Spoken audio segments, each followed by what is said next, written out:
So what do you do if you've been pulled over by the police in relation to speeding, dangerous driving, careless driving?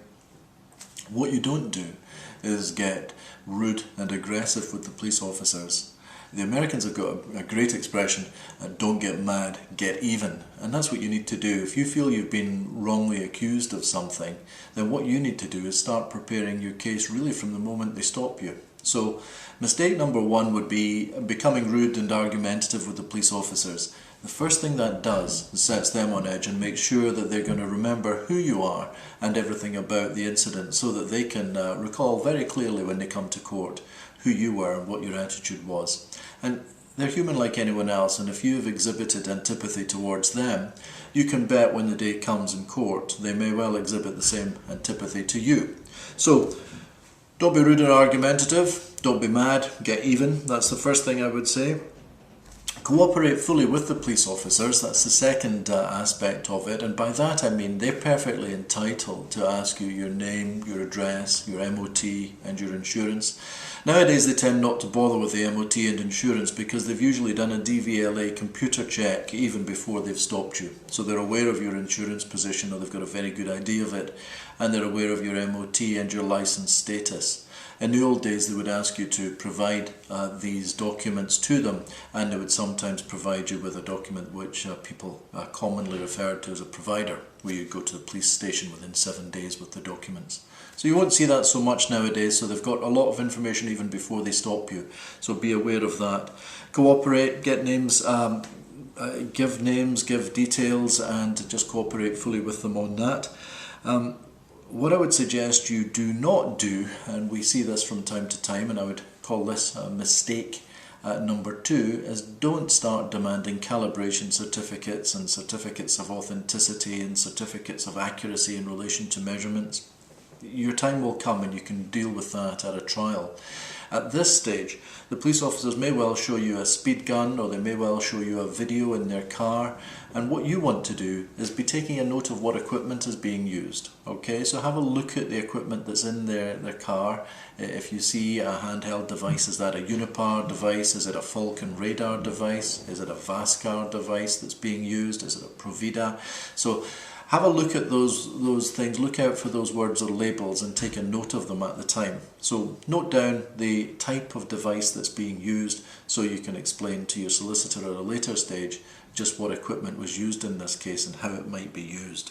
Now, another thing that I would suggest you do, and in fact we've actually sent out some small video cameras to some of our clients to assist them with this, is video evidence. Everybody has smartphones nowadays, or they seem to have smartphones.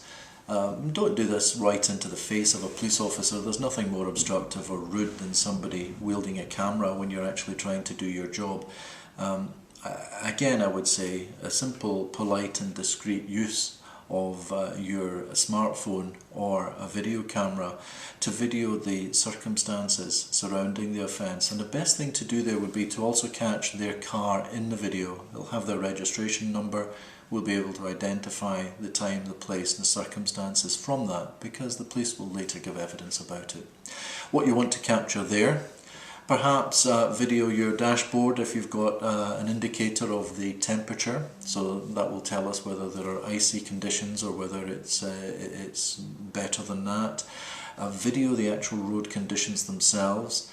Video the police officers on the roadway so we can see their position in relation to yours.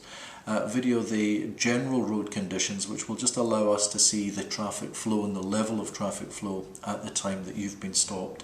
All of that can be really important, particularly in dangerous driving or careless driving.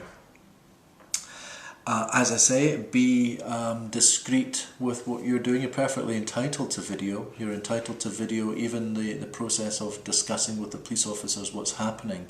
But don't get into an argument about that whole situation.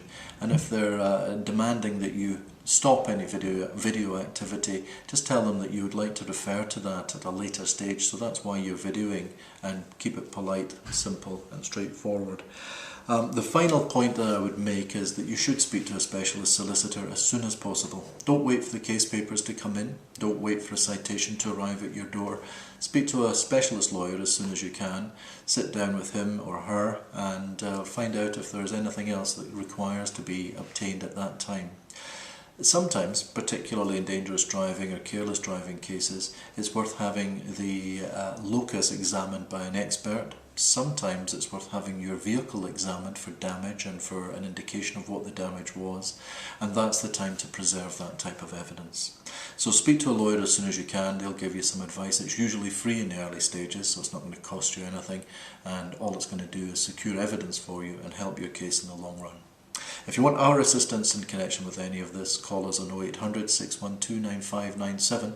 That's 0800 612 9597, or go online to our website and fill in the form, and we'll come back to you today with more information about how to deal with your case.